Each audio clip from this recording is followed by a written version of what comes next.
Hello friends, welcome to the another informative session of ePathshala. Today I'll be presenting the module and the name of the module is Mahatma Gandhi and Nonviolent Revolution. My name is Dr. Monica Soni. I am from the Department of Political Science, GGDST College, Sector 32, Chandigarh. Mahatma Gandhi, who is also known as Mohandas Karamchand Gandhi, was born on 2nd October 1869. He gave the theory of non-violence or Ahimsa, which means lack of desire to harm or kill. Ahimsa Parmo Dharam has always been a hallmark of India's ancient culture. But this notion has got a new meaning with Gandhi. Friends, Gandhi was an ardent supporter of this theory of non-violence, and he practiced this theory from his early youth days till the end of his life. It is actually a search for truth for him. He believed that it is much more effective and stronger than violence. He based his theory on the four pillars: Sarvodaya, Swaraj, Swadeshi and Satyagraha. Sarvodaya, it's the core pillar. It says that this whole world is one family. This whole earth is actually one family and it is always interdependent and interconnected. Swaraj, it means self-organization and self-rule, and it gives maximum power to the people. Swadeshi, it is based on people-centered economies. Satyagraha, it is a mental weapon, it's a moral weapon, and it is the weapon of those who are strong from their spirit. It is actually a mental training and it is based on truth, non-violence and tapasya. Friends, Gandhiji always believed that today's parliamentary democracies cannot function till they adopt the practice of non-violence. If they will be successful, if they serve all and they protect the weak. Now if we talk about the application of Gandhian notion of non-violence, we see that some of the critiques says that it is fine applicable in India only. But friends, this is not the case, as we have seen that it is applicable in many parts of the country, in many parts of the world. Like we have seen its applicability in America, in Poland, Philippines, Czechoslovakia, El Salvador, Guatemala and Norway, etc. Some of the thinkers have criticized the concept on the basis that it is false, racist, inferior and sometimes dangerous too.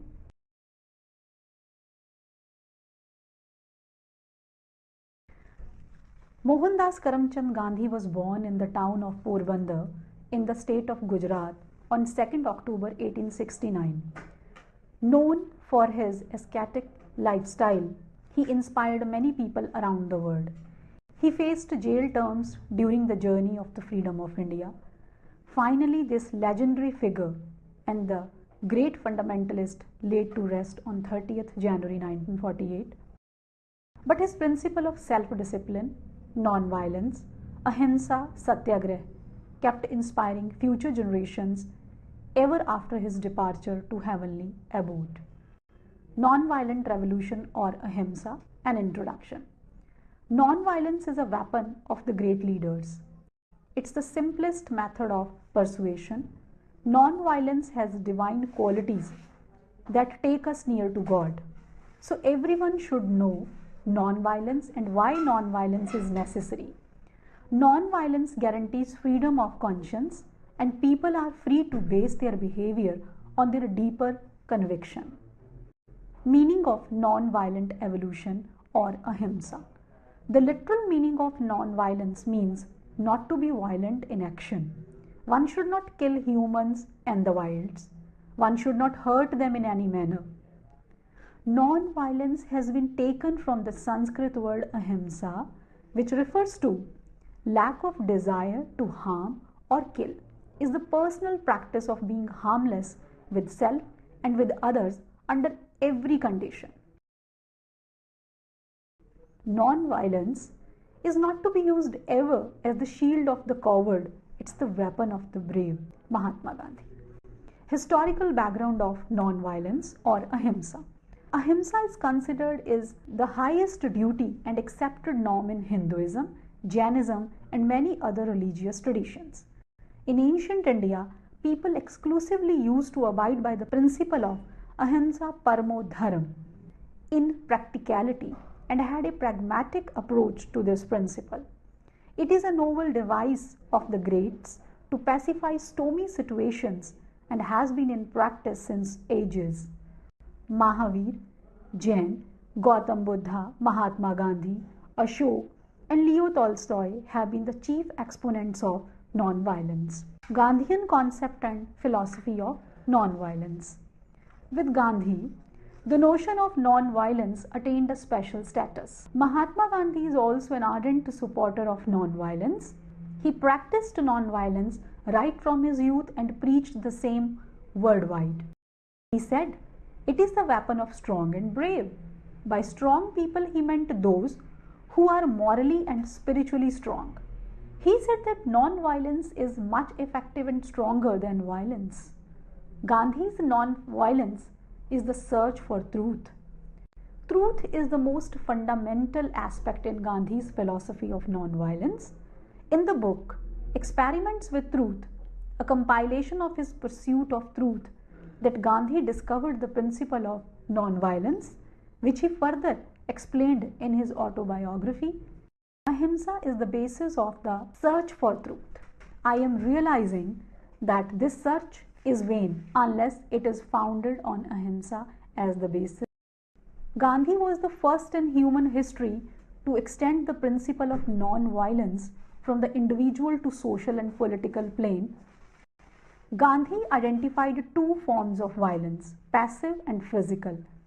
The practice of passive violence is a daily affair, consciously and unconsciously. It is again the fuel that ignites the fire of physical violence. Gandhi understands violence from its Sanskrit root himsa, which means injury. In the midst of hyper-violence, Gandhi teaches that the one who possesses non-violence is blessed. Blessed is the man who can perceive the law of ahimsa in the midst of raging fire of himsa all around him. Gandhi objects to violence because it perpetuates hatred. When it appears to do good, the good is only temporary and cannot do any good in the long run. A true non-violence activist accepts violence on himself without inflicting it on others, leading towards heroism. When Gandhi says that in the course of fighting for human rights, one should accept non-violence and self-suffering, he does not applaud cowardice. There is a need for a perfect weapon to combat violence, and this is non-violence. Gandhi understood non-violence from its Sanskrit root ahimsa is just translated to mean non-violence in English, but it implies more than just avoidance of physical violence. Ahimsa implies total non-violence, no physical violence and no passive violence. Gandhi translates ahimsa as love. For Gandhi, non-violence is the greatest force at the disposal of mankind. It is mightier than weapon of mass destruction. It is superior to brute force. For non-violence to be strong and effective, it must begin with mind, without which it will be non-violence of the weak and the coward. Gandhi stressed this when he says, quote, "I can imagine a fully armed man to be at least a coward." Possession of arms implies an element of fear, if not cowardice, but true non-violence is impossibility without the possession of unadulterated fearlessness, unquote. As the world's pioneer in non-violent theory and practice, Gandhi states that non-violence contained a universal applicability. In this passage, Gandhi promises deliverance through non-violence for the oppressed people without exception. Speaking primarily with regards to non-violence as a laboratory philosophy in this passage, Gandhi emphasizes the power of non-violence to emancipate spiritually and physically. It is a science of its own which can lead to pure democracy. Satyagraha is the source of Gandhism. Though Gandhi introduced a new spirit to the word and it is his greatest contribution to the world. Gandhian non-violence is a combination of constructive base building programs and satyagraha, often interpreted in the global north as a form of spiritual direct action. His first use of civil disobedience on a mass scale began in September 1906 when the Transvaal government wanted to register the entire Indian population and passed what the Indians called the Black Act. In response, they held a mass meeting in the Imperial Theatre of Johannesburg. Some were so angry at the humiliating ordinance that they threatened a violent response if put to the test. With Gandhi's advice, they all decided as a group to refuse to comply with the registration provision. Gandhi decided to call this technique of refusing to submit to injustice Satyagraha. The philosophy of non-violence that has been developed through much of the 20th century has made an indispensable contribution to all theories of legitimate revolutionary social change. Gandhi himself has said that if one lacked the courage to fight injustice through non-violent means, then one should pick up a gun. He affirms that non-violence is the activation in us of that true courage, honor, faithfulness, integrity, and loyalty to truth and justice. Gandhi understood that a non-violent world order is not only a spiritual commitment on the part of persons everywhere, but must institutionalized both politically and economically in the form of democratic world government, federated democratic government at all levels of governing. Gandhi made clear, if we want real democracy on earth and real economic justice and prosperity on earth, we will have to institutionalize non-violence. With the today's system of militarized sovereign nations, state and vast disparities between extreme wealth and extreme poverty, we have pervasive institutionalized violence. This violence requires the military to enforce its global system of injustice and exploitation. 4 pillars of Ahimsa or non-violent revolution. Gandhi offers 4 pillars for the sustenance of Ahimsa: Sarvodaya, Swaraj, Swadeshi and Satyagraha. Sarvodaya, this is the core among these pillars. That is the practice of economic, political and moral justice for all. It is based on the idea that earth is having sufficient to satisfy the need of all, but when it comes to satisfying the greed of a single man, it complains of paucity. Swaraj. Gandhi's idea of self-rule celebrates the freedom born of the self-discipline necessary for Sarvodaya. Swaraj demands maximum power for self-organization and self-rule by people within their families, neighborhoods, villages and bioregions. We assume full responsibility for our own behavior and for our decisions made with others and how to organize our communities. Swaraj celebrates personal freedom from poverty and all forms of domination. Swadeshi. At the heart of Swadeshi is honoring and celebrating local economy. With people enjoying a right livelihood from the gifts of the natural resources, Swadeshi is people-centered economies. The soul of small is beautiful. Satyagraha. Satyagraha, pronounced Satyagraha, is a compound of 2 Sanskrit nouns, Satya meaning truth and Agraha meaning firm grasping.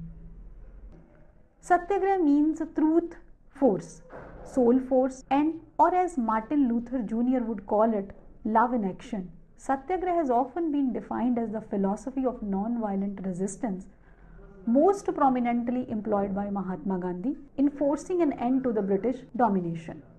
Gandhi's view of Satyagraha. Satyagraha was not a preconceived plan for Gandhi. Even in his life, culminating in his Brahmacharya vow, prepared him for it. Satyagraha is a moral weapon, and the stress is on the soul force over the physical force. It aims at winning the enemy through love and patient suffering. It deals with an unjust law, not by crushing, preventing, or taking revenge against the authority by adopting coercive measures, but to convert and heal it. Satyagraha is ornament of those people strong in spirit. A person not having doubts regarding his convictions or a timid person cannot do it. Satyagraha teaches the art of living as well as dying. Love and unshakable, that is firmness, are its indistinguishable constituents. It is uniformly applicable to all, irrespective of age and sex. The most important training in Satyagraha is mental, not physical. The concept of Satyagraha has some basic precepts which are being treated below. The basic precept of Satyagraha. There are three basic precepts essential to Satyagraha: truth, non-violence, and self-suffering. These are called the pillars and foundation of Satyagraha. Failure to grasp them is a handicap and creates penumbra to the understanding of Gandhi's non-violence. These three fundamentals correspond to Sanskrit terms. Satya, truth implying openness, honesty, and fairness. Ahimsa or non-violence means refusal to injury upon others. Tapasya, willingness to self-sacrifice. Satya or truth. Satyagraha, as stated above in its etymological sense, means truth force. Truth is a relative term. Knowing the absolute truth is beyond the reach and capabilities of a common. Satyagraha is a device and mode working steadily towards a discovery of the absolute truth and converting the opponent into a friend in the working process. Gandhi made in his life numerous experiments with truth. In holding to the truth, he claims to be making a ceaseless effort to find it. Gandhi's conception of truth is deeply rooted in Hinduism. Reaching pure and absolute truth is attaining moksha. Gandhi holds that truth is God and maintains that it is an integral part of Satyagraha. Ahimsa. In Gandhi's Satyagraha, truth is inseparable from Ahimsa. The negative prefix a plus himsa, meaning injury, make up the word normally translated non-violence. The term Ahimsa appears in Hindu teachings as early as Chandoya Upanishad. The Jain religion constitutes Ahimsa as the first vow. It is cardinal virtue in Buddhism. Despite its being rooted in these religions, the special contribution of Gandhi was to make the concept of Ahimsa meaningful in the social and political spheres by molding tools for non-violent action is to use as a positive source in the search for social and political truths. Gandhi formed Ahimsa into the active social technique, which was to challenge political authorities and religious orthodoxy. It is worth noting that this active social technique, which was to challenge political authorities, used by Gandhi, is none other than Satyagraha. Truly enough, the Indian milieu was already infused with the notions of Ahimsa. Nevertheless, Gandhi acknowledged that it was an essential part of his experiments with the truth, whose technique of action he called Satyagraha. At the root of Satya and Ahimsa is love. While making discourses on the Bhagavad Gita, an author says, truth, peace, righteousness and non-violence, Satya, Shanti, Dharma and Ahimsa. They are interrelated with each other and are essentially dependent on love. When love enters the thoughts, it becomes truth. When it magnifies itself in the form of action, it becomes truth. When love manifests itself in the form of action, it becomes dharma or righteousness. When your feelings become saturated with love, it becomes peace itself. The very meaning of the word peace is love. When you feel your understanding with love, it is ahimsa. Practice love is dharma. Thinking of love is satya. Feeling love is shanti. And understanding love is ahimsa. For all these values, it is love which flows as the undercurrent. Tapasya or self-suffering. It remains a truism that the classical yogic laws of self-restraint and self-discipline are familiar elements and engrossed within Indian culture. Self-suffering in Satyagraha is a test of love. Gandhi distinguished self-suffering from cowardice. Gandhi's choice of self-suffering does not mean that he undermined the value life. It is rather a sign of voluntary help, and it is noble, spiritually and morally enriching. Satyagraha is at its best when preached and practiced by those who would use arms but doesn't desire to invite suffering upon them. It is not easy for a Western mind or a non-oriented philosopher to understand this issue of self-suffering. In fact, in Satyagraha, the element of self-suffering is perhaps the least acceptable to the Western mind. Yet such sacrifice may well provide the ultimate means of realizing that characteristics so eminent in Christian religion and Western modern philosophy, the dignity of the individual. The three elements Satya, Ahimsa, Tapasya must move together for the success of any Satyagraha campaign. Satyagraha in action. For Satyagraha to be valid, it has to be tested when the principles are applied. Disobedience, non-cooperation, non-violent strike, and constructive actions are cherished. South Africa and India were laboratories where Gandhi tested his techniques for campaign against social maladies. Qualities of a Satyagrahi. A Satyagrahi should have a living and faith in God. For him is his only rock. One must believe in truth and non-violence as one's creed, and therefore have faith in the inherent goodness of human nature. One must live a chaste life and be ready and willing for the sake of one's cause to make sacrifice his life and his belongings. One must be free from the use of any intoxicant in order that his reason may be undivided and his mind remains actively recipient. One must follow from the core of one's heart all the rules of discipline as may be laid down time to time. One should abide by the jail rules unless they hurt one's self-respect. A Satyagrahi must accept to suffer for a good cause, that is, in order to correct a situation. Concisely, Satyagraha is itself a movement intended to fight against social menaces and promote ethical values in the society. The Satyagrahi also engages in the act of voluntary mobilize in order to mobilize the opinion of the other side. Any violence inflicted by the opponent is gracefully accepted without retaliation. Non-violence in democracy.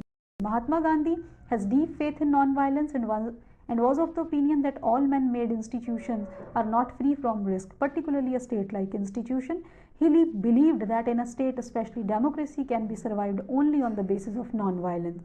It cannot be evolved into its form until and unless it falls completely under the purview of non-violence. However, Gandhi himself was not sure about it. He admitted, quote, "I am making efforts in this direction," unquote. For him, the correct approach was to improve the working of the contemporary democracy and to survive towards the goal, making sure that justice and freedom are availed of universally by all. Only then the true form of democracy can be established and fully materialized.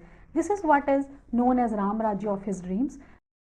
Naturally, such an inspiring notion could not be confined to a particular country, but in context of India especially, he believed that people had great inclination towards the application of non-violence, both in principle and in practice. In a country like India, which has unity in diversity, where people have remained committed to the divine value of non-violence in practice, and where the system of self-government lies deep-rooted at the level of villages, no form of government other than democracy can survive or work. Gandhi himself said that it is most likely that even in democracy there may be misuse of power. The evils may creep in because it is man-made, not God-made institution. Democracy is essential, therefore, in a country like India. If we eliminate instances of misuse of democracy, it can bring a real Ram Rajya, or sincere efforts can be made to achieve that status. In this direction, Gandhiji put forward non-violence and Satyagraha as the means to make a start from India and set an example before the other nations of the world. But to bridge the gap between the rich and the poor, use of violent methods was strictly prohibited according to Mahatma Gandhi. He relied on non-violent methods for this purpose. Besides that, he was against class war also. To remove the disparity between the rich and the poor, He put forward the principle of trusteeship, which was within scope of non-violence, but it would serve significantly and commendably not only in India but also in the other nations of the world as a guideline. Gandhi reformed the concept of democracy by devising means to involve the people in power. Gandhi was against the concentration of power in the hands of the few. He was very particular about decentralization of power. Concentration of power means keeping the power in the hands of few who may misuse the power as and when according to their advantage. In democracy, all the people must have access to power. Then only power can be able to function within the purview of morality. Though outwardly power will be functioning through representatives of the people, in reality the people will be the sole authority to delegate the power. Democracy can only be saved through non-violence because democracy, so long as it is sustained by violence, cannot provide for all and protect the weak. My notion of democracy is that under it, the weakest should have the same opportunity as the strongest. Democracy with non-violence are not just methods of struggle, they are ways of discovering truth, of allowing the truth of each individual to be registered in the whole. Extent of applicability of non-violence. The concept of non-violence was not to be confirmed for mere individual practice but to be applied by the groups and the communities and the nations at large. Mahatma Gandhi had great dedication in trying to realize it. His faith helped him to discover new truths every day. He said Ahimsa is the attribute of the soul and therefore to be prepared by everybody in all the affairs of life. If it cannot be executed in this spirit, it has no practical value.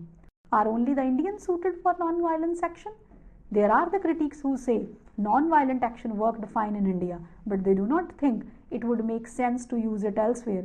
These critics believe that Indians are particularly suited to non-violent action because of the ethic of non-violent built into their religion and inhibited in their personality. This is very interesting myth for those who believe in it. Certainly possess a very selective filter. Gandhi's philosophy of non-violence seems to have been consciously inspired firstly by the New Testament, the Sermon on the Mount.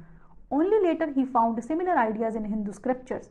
Therefore, the concept was not originated in India. But really, the easiest way to see the non-violent action is suitable outside India is simply to look at all the cases of non-violent action outside India. Unless your filter is pretty murky, you can hardly miss them. It certainly cannot be easy to ignore the example of Martin Luther King Jr. or to forget the solitary movement in Poland or to overlook the coup of Ferdinand Marcos in the Philippines. It is said non-violent action can work only against easy enemies like the British and not against, say, the Soviets or Central American dictators or those villains or of last resort, the Nazis. Here again, filters are in place, because non-violent action has been used with some success against all these. Gandhi as a revolutionary thinker. Every great thinker is a great revolutionary since each has a unique vision and original perspective which could change our thoughts in some way or the other. There are nevertheless a number of them who advocated for an effective change or on monumental scale. Gandhi was one such political thinker who always wanted to make sea change in society at a comprehensive scale. Every revolution has its symbols, which are an index of its objectives. Gandhi gave us three symbols: community prayer, spinning wheel, the broomstick. The world is filled with disguising terrorism, violence, discrimination, etc. The politicians ignite religion-based war among people for money and power. So people are tired and bored of being patient and tolerant. It seems that Gandhian principles are slowly vanishing from human heart and tolerance power is decreasing gradually. Some of the political thinkers criticize non-violence as being ineffective, racist, status, patriarchal, and strategically inferior to militant activism and deluded. Feminists also criticized it by claiming that non-violence looks a lot like passive and women have to be passive in the face of violence. That Gandhiji has always dreamt of a world where everyone is blessed with peaceful environment.